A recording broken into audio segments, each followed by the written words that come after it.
نحمده ونصلي على رسوله الكريم اما بعد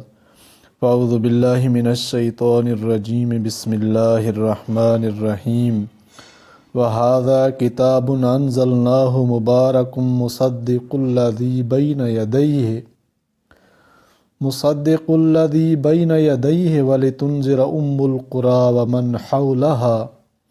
والذین یؤمنون بالآخرۃ یؤمنون بہ وہم علی صلاتہم یحافظون۔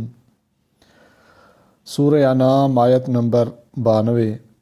اور یہ قرآن کتاب ہے جو کہ ہم نے اتاری برکت والی، تصدیق کرنے والی ان کی جو اس سے پہلی ہیں، اور تاکہ تو ڈراوے مکے والوں کو اور اس کے آس پاس والوں کو،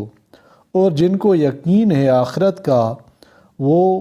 اس پر ایمان لاتے ہیں اور وہ ہیں اپنی نماز سے خبردار۔ ان پر اللہ تعالیٰ کی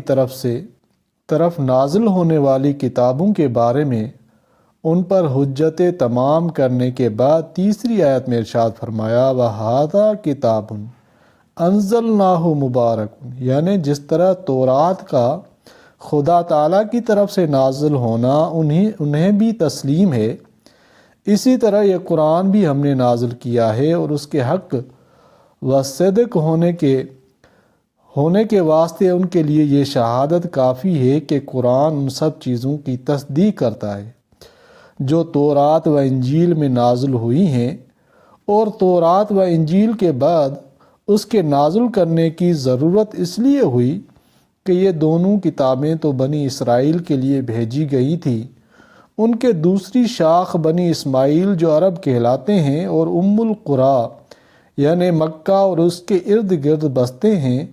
ان کی ہدایت کے لیے کوئی خاص پیغمبر اور کتاب اب تک نہ آئی تھی۔ اب یہ قرآن ان کے لیے خصوصاً اور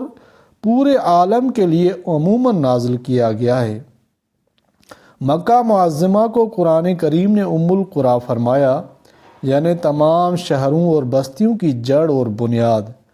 اس کی وجہ یہ ہے کہ تاریخی روایات کے مطابق ابتدائے آفرینش میں پیدائش زمین کی ابتدا یہیں سے ہوئی ہے، نیز یہ کہ سارے عالم کا قبلہ اور عبادت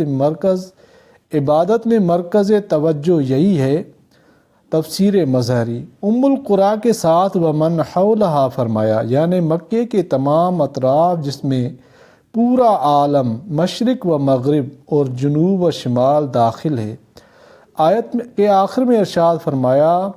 والذین یؤمنون بالآخرۃ، یعنی جو لوگ آخرت پر ایمان رکھتے ہیں وہ قرآن پر بھی ایمان لاتے ہیں اور اپنی نمازوں کی پابندی کرتے ہیں۔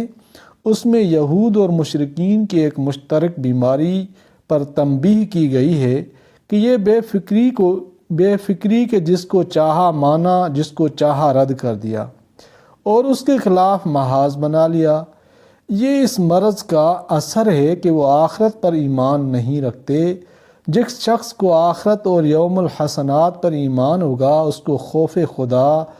ضرور اس طرف متوجہ کرے گا کہ دلائل میں غور کرے اور حق بات کو قبول کرنے میں آبائی رسوم جاہلیت کی پرواہ نہ کرے۔ اور اگر غور کیا جائے تو آخرت سے بے فکری ہی ام الامراض ہے۔ کفر و شرک بھی اسی کا نتیجہ ہوتا ہے،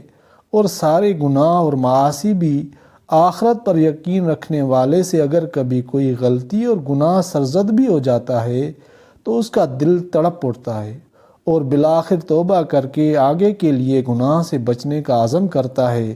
اور در حقیقت خوف خدا اور فکر آخرت ہی وہ چیز ہے جو انسان کو انسان بناتی اور جرائم سے باز رکھتی ہے۔ اس لیے قرآن کریم کی کوئی صورت بلکہ کوئی رکوع بھی شاید اس سے خالی نہیں کہ جس میں فکر آخرت کی طرف متوجہ نہ کیا گیا ہو۔